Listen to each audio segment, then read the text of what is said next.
अभी शरद जी हमें एफआईएस की जो लॉन्ग पोजीशन है उसकी बातचीत कर भी रहे थे कि वो 68% के आसपास है, हो सकता है वो जाती है गिरती हुई दिखे और 50% तक फिसल सकती है।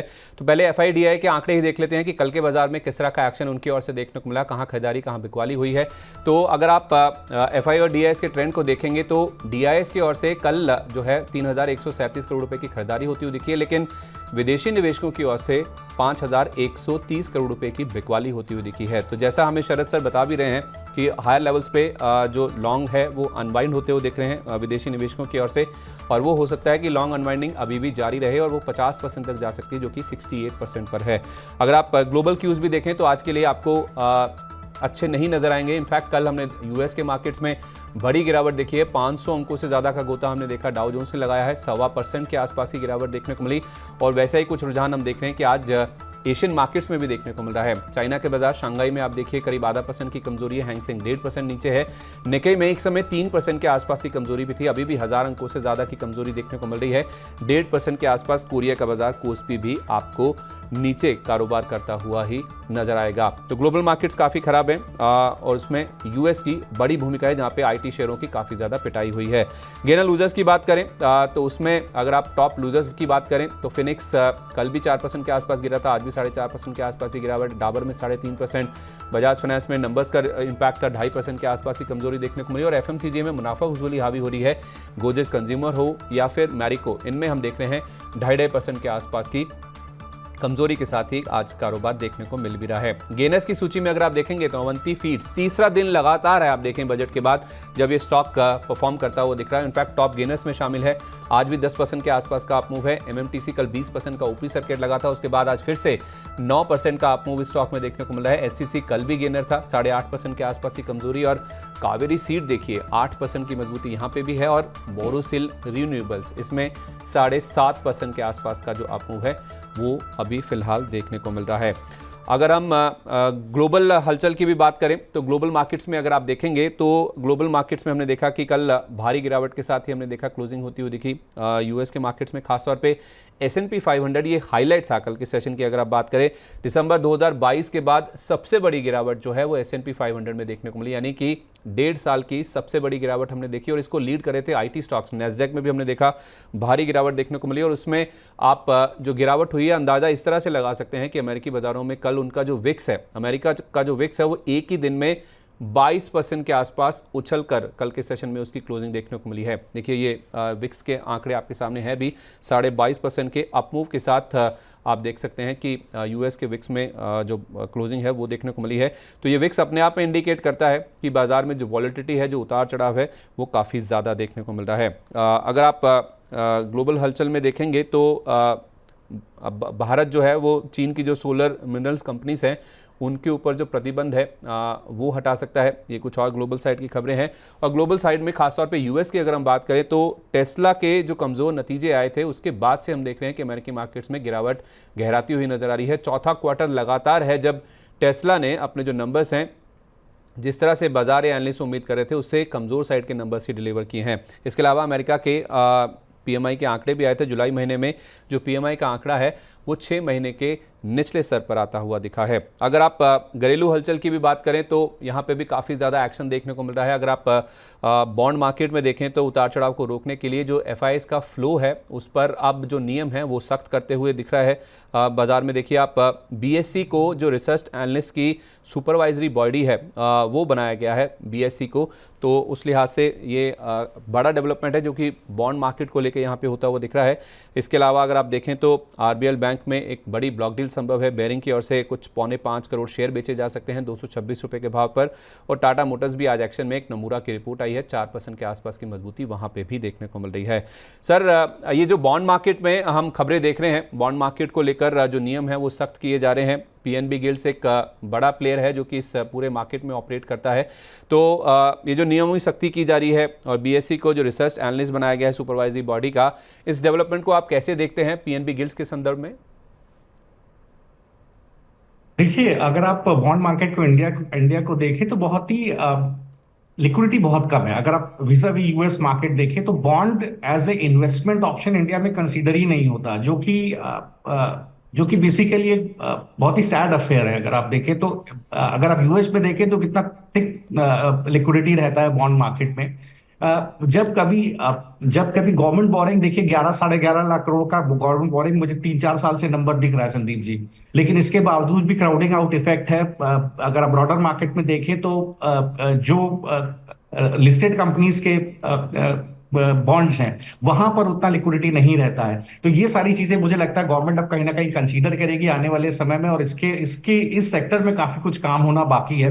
मुझे लगता है यहाँ पर इसीलिए डेट फंड पे देखिए बहुत ज्यादा एक्सपोजर नहीं होता है क्लाइंट्स का। अगर आप म्यूचुअल फंड इंडस्ट्री में भी देखें तो यहाँ पर मुझे लगता है कि स्ट्रक्चरल रिफॉर्म्स आने वाले समय में देखने को मिल सकते हैं। ओके तो ये तो बात हुई बॉन्ड मार्केट की, जहाँ पे स्ट्रक्चरल रिफॉर्म्स देखने को मिल सकते हैं। आरबीएल बैंक की बात करें, आज 3.5% के आसपास ही कमजोरी के साथ कारोबार हो रहा है। एक ब्लॉक डील एक्सपेक्टेड है, यहाँ पे बेरिंग हो सकता है कि कुछ स्टेक बेच सकता है। 3.5% की कमजोरी में सर आरबीएल बैंक में क्या करना है? जी तो देखिए, मुझे याद पड़ता है संदीप शायद 1-2 दिन पहले आरबीएल बैंक का डिस्कशन हम लोग ने किया था। तो वहां पर देखिए जिक्र हुआ था कि वीकनेस है स्टॉक के अंदर। और पहले भी देखिए मैंने इस बात को डिस्कशन किया था कि इसने कहीं ना कहीं अपना 50 वीक एक्सपोनेंशियल मूविंग एवरेज तोड़ा नहीं है। 240 रुपए के आसपास तो नीचे 220 रुपए तक खिसकने की पूरा पोटेंशियल है इसके अंदर। अभी इसका भाव 229 है। मुझे लगता है शॉर्ट बिल्डअप इसके अंदर है, कम से कम 220 रुपए तक का भाव ये जाएगा। 220 रुपए वो बेस है जो करीब 11 मार्च के बाद का इसका एक डिमांड जोन बना हुआ है। तो वहां तक का तो व्यू बिल्कुल क्लियर है। और पहले भी सेल ऑन राइज का व्यू मैंने डिस्कशन किया था कि बहुत ही अग्रेसिव इन्वेस्टर है तो शॉर्ट तो लॉन्ग बिल्डअप हो सकता है, क्योंकि सपोर्ट नहीं बन रहा था। तो इसलिए देखिए 220 रुपए तक बिल्कुल खिसकेगा। उसको अगर बैंक निफ्टी सपोर्ट नहीं लेता है तो मुझे लगता है ये गिर करके कहीं ना कहीं 200 रुपए के भाव तक भी जा सकता है। तो शॉर्ट बिल्डअप रहेगा, सेल ऑन राइज का व्यू बना रहेगा। कमज़ोर बाजार में भी आज शेयर जो परफॉर्म कर रहा है, 52 वीक हाई लगा रहा है, वो है टाटा मोटर्स का। 4.25% के आसपास की मजबूती इसमें है। एक नमूरा की रिपोर्ट आई है जिसमें इसको अपग्रेड किया गया है, इसकी रेटिंग बढ़ाकर बाय की गई है। 26% ऊपर का टारगेट दिया गया है। तो 1071.50 का एक 52 वीक हाई आज टाटा मोटर्स के शेयर ने लगाया है। कमज़ोर बाजार में कोई शेयर अगर परफॉर्म करता है सर, तो कितनी मजबूती के इंडिकेशन है? क्या नेक्स्ट लेवल्स निकल रहे हैं?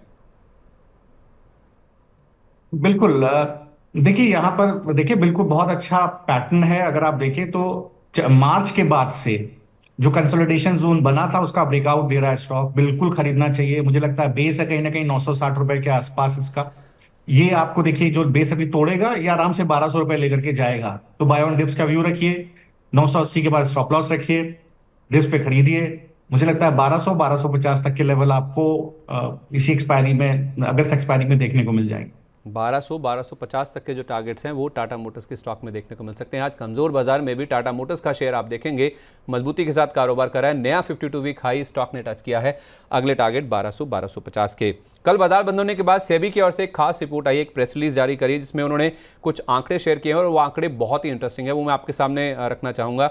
FY23 यानी कि जो पिछला वित्त वर्ष है उसमें जो सेबी ने एक रिसर्च करी, जो स्टडी करी है, उसमें जो आंकड़े निकल के आए हैं वो ये बताते हैं कि 70% इंट्राडे ट्रेडर्स ने मार्केट में पैसा गंवाया है। जो इंट्राडे बेसिस पे ट्रेड करते हैं उनमें से 10 में से 7 लोगों ने पैसा गंवाया है। और कैश मार्केट में 33% लोग ट्रेडर्स कैटेगरी में हैं, यानी कि 1/3 लोग ऐसे हैं जो कि ट्रेडर्स हैं।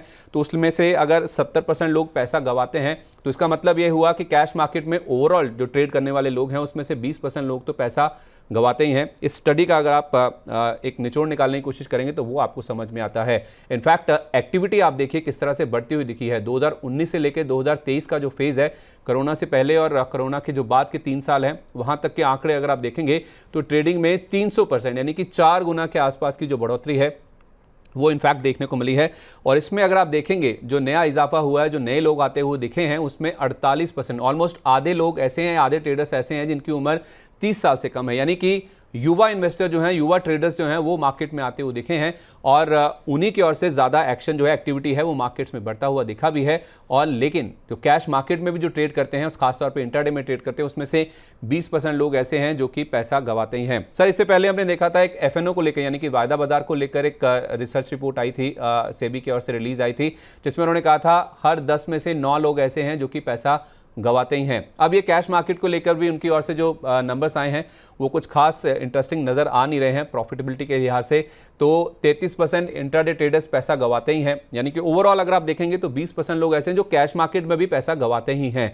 कैसे देखा सर आपने इस पूरी रिपोर्ट को, और जो ब्रोकरेज स्टॉक्स हुए या फिर एक्सचेंजेस की अगर आप बात करें, BSE एकमात्र लिस्टेड स्टॉक है इस पूरे स्पेस में, उनको आप कैसे व्यू कर रहे हैं इस रिपोर्ट के पूरे कॉन्टेक्स्ट में?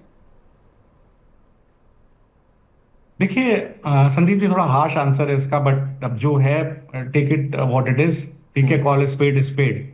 नाउ देखिए क्या होता है कि अगर डॉक्टर कहीं ना कहीं अपने थिएटर में जाता है और उसके पास पूरा औजार है ऑपरेशन करने के, तो उसको सर्टिफिकेट की जरूरत नहीं है, वो ऑपरेशन कर रहा है। नाउ यहाँ पर वही वैसा ही कुछ है कि टेक्निकल चार्ट्स मौजूद हैं बाजार में, इजीली अवेलेबल हैं, आप उसको ले सकते हैं कुछ पैसा दे करके, और आपको कोई सर्टिफिकेट की जरूरत नहीं है। आप एक गैम्बलिंग करते हैं, रिस्क रिवॉर्ड आप प्रॉपरली अपना मैनेज नहीं करते, मनी मैनेजमेंट समझते नहीं हैं, आपको ये नहीं समझता है कि मनी मैनेजमेंट कैसे होना चाहिए, और आप ट्रेड करते हैं क्योंकि ब्रोकर्स के सॉफ्टवेयर पर भी इजिली अवेलेबल रहते हैं चार्ट्स, और चार्ट देखना बहुत आसान होता है। तो कहीं ना कहीं एक परसेप्शन बन गया कि अगर आपको चार्ट देखना आता है तो आप एनालिसिस अच्छा कर सकते हैं, आप पैसा बना सकते हैं, जो कि कहीं ना कहीं गलत है। बहुत कुछ फंडामेंटल डिस्काउंट होते हैं चार्ट्स पर, और एफिशिएंट मार्केट हाइपोथेसिस हमको इकोनॉमिक्स में सिखाती है कि सभी चीजें डिस्काउंटेड होती हैं। स्टॉक प्राइस के अंदर कुछ भी न्यूज हो, वो सारी कुछ स्टॉक प्राइस में डिस्काउंटेड होती है। जहां कहीं डिस्काउंट नहीं होती वहीं बड़े प्राइस मूव्स आते हैं। तो सारी चीजें फंडामेंटल डिस्काउंटेड होती है। फंडामेंटल को थोड़ा समझना मुश्किल होता है, जहां पर कि लोग उतना ध्यान नहीं लगाते हैं। हैविंग सेड दैट, ये बिल्कुल साफ है इस रिपोर्ट के अंदर कि जो पोजिशनल प्लेयर्स हैं संदीप जी, जो कहीं ना कहीं बाय करके छोड़ रहे हैं या सेल करके छोड़ रहे हैं, कम ब्रोकरेज चार्जेस दे रहे हैं, उनके प्रॉफिट की प्रोबेबिलिटी ज्यादा है। जो इंट्राडे ट्रेड कर रहे हैं उनकी थोड़ा सा लॉस की प्रोबेबिलिटी बढ़ जाती है। तो ये एक सिग्नल है जो इन्वेस्टर्स हैं, ट्रेडर्स हैं, उनके लिए, कि बाजार में एल्गोस काम कर रहे हैं, एल्गोरिदम्स काम कर रही हैं जो आपके अगेंस्ट काम कर रही हैं। जहां आपका स्टॉप लॉस होता है वो उसको ट्रैक करते हैं और उसी स्टॉप लॉस को पहले हिट कराते हैं। आप स्टॉप आउट हो जाते हैं, फिर सिक्योरिटी वहीं जाती है जहां उसको जाना चाहिए, आप स्टॉप आउट हो जाते हैं। तो ये समझिए कि आप एल्गोस के अगेंस्ट प्ले कर रहे हैं। अगर आप एल्गोस के अगेंस्ट प्ले कर रहे हैं तो आप अगर उनको इंट्राडे में चॉइस देंगे सर, या BTST STBT करेंगे, तो आपका स्टॉप आउट होने की प्रोबेबिलिटी बढ़ जाएगी। सिक्योरिटी वहीं जाएगी जहां आप उसको जाना है, जहां आप एंटिसिपेट कर रहे हैं, लेकिन आप स्टॉप आउट हो चुके होंगे। तो अब देखिए BSE को अगर आप देखें तो 50 वीक एक्सपोनेंशियल मूविंग एवरेज के आसपास सपोर्ट है, लेकिन एक कन्विंसिंग सपोर्ट नहीं है, क्योंकि गैप डाउन ओपनिंग इस वीक में मिली थी। मुझे लगता है कि जब तक ये कहीं ना कहीं 2500 रुपए के ऊपर सस्टेन ना हो, इसमें गिरावट का एक दौर जारी रह सकता है। हो सकता है गिर करके 1950 रुपए तक बॉम्बे स्टॉक एक्सचेंज का शेयर आ जाए। और एक चीज संदीप जी मैं आपके माध्यम से दर्शकों को कहना चाहता हूं, ये मान लीजिएगा कि बैंक्स को तकलीफ है, क्योंकि ट्रेडिंग में काफी पैसा आ रहा है, मनी फ्लाइट है डिपॉजिट से, बैंक डिपॉजिट से सीधे सीधे इक्विटी मार्केट की तरफ, क्योंकि रिस्क प्रीमियम इक्विटी मार्केट में ज्यादा है। इसको देखते हुए आने वाले समय में सेबी हो सकता है कि कुछ एक ऐसे स्टेप्स ले जो ट्रेडिंग के ऊपर हो, जहां कैपिटल गेन्स टैक्स ट्रेडिंग पे बढ़ाया जाए या छोटी पोजीशंस पे बढ़ाया जाए। ये देखने में आ सकता है। ये हो सकता है कि कहीं ना कहीं बैंक्स को फायदा करे। बहुत ही इंटरेस्टिंग होगा आने वाले समय में देखना। लेकिन मैं हमेशा कहता हूं पोजिशनल व्यू लेना चाहिए, कुछ एक दिन का व्यू लेकर के चलिए। अगर आप ट्रेडिंग भी कर रहे हैं, कम से कम महीने भर, महीने डेढ़ महीने का व्यू लेकर चलिए, सो दैट मार्केट की नॉइज एब्जॉर्ब हो जाए आपकी ट्रेडिंग में। चलिए ठीक है सर, ये राय है। जहाँ तक सेबी की जो कल एक रिलीज आई है उसके ऊपर हमारे साथ एक दर्शक फोन लाइन पे मौजूद हैं, अपना सवाल हमारे साथ शेयर करना चाह रहे हैं। धर्मेंद्र कुमार यादव जी हमारे साथ लाइन पे मौजूद हैं। सर नमस्कार, बताइए क्या जानना चाहते हैं? नमस्कार सर। सर मैंने IRFC के शेयर लिए हैं, 300 क्वांटिटी है जी, और ये सर हमने 207 के रेट पे लिए हैं। ओके जी सर। और सर मेरा 3 से 6 मंथ का नजरिया है, उसके हिसाब से सर मैं व्यू जानना चाह रहा था कि मैं रुकूं इसमें, होल्ड करूं या मतलब लॉस बुक कर लूं। शरद सर 6 महीने का नजरिया है इनका। इन्होंने 207 रुपये पे लिए हैं, शेयर आ गया है IRFC का गिरकर 185 रुपये पर। आज भी करीब 4% के आसपास की कमजोरी है, क्या करना चाहिए सर? देखिए कई बार स्टॉक को लेकर के डिस्कशन हुआ है, परफॉर्मेंस में कहीं कोई दिक्कत नहीं है। अगर आप देखें तो कंपनी की नेटवर्क करीब 50,000 करोड़ से बढ़ती हुई लास्ट साल में दिखाई दी थी। रेवेन्यू बहुत अच्छा 26,000 करोड़ के आसपास का क्लॉक हुआ था। और आने वाले समय में भी ऐसा लगता है कि जो बोरोइंग है 50,000 करोड़ के आसपास का अप्रूवल रहेगा। ये सारी चीजों को देखते हुए लॉन्ग टर्म व्यू इंटैक्ट है, लेकिन 150 रुपए के आसपास एक स्ट्रिक्ट स्टॉप लॉस रखें। किसी भी वीक में अगर 150 रुपए का लो ब्रीच करे, अपनी पोजीशन काट दें, वहां तक बाय ऑन डिप्स का व्यू रखें।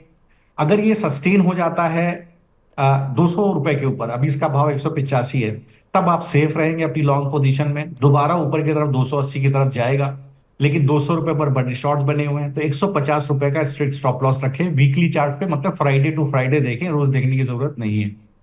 ओके, तो वीकली बेसिस पे आप इसे देखें। नीचे की ओर 150 ये आपका स्टॉप लॉस का लेवल है और ऊपर में 200 रुपये का लेवल अगर पार होता है, सस्टेन करता है, फिर 280 तक के जो लेवल्स हैं वो भी देखने को मिल सकते हैं। हमारे एक दर्शक हैं रोहित, उन्होंने अपना सवाल हमारे साथ शेयर किया है। उन्होंने 3 स्टॉक्स को लेकर अपनी राय पूछी सर। एक तो है सुज़लॉन, दूसरा है HFCL और तीसरा है IFCI। वो जानना चाहते हैं कि इन तीनों स्टॉक्स में क्या फ्रेश एंट्री ले सकते हैं?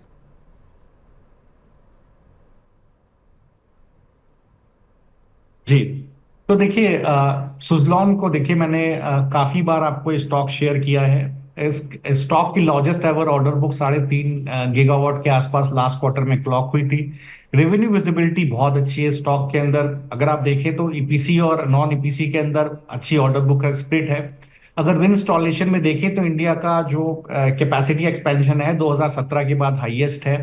और अगर आप देखें तो मार्केट शेयर करीब 30% के आसपास है। कोई सिग्निफिकेंट कंपटीशन इस सेक्टर में सुज़लॉन को नहीं है अगले 2-3 साल तक।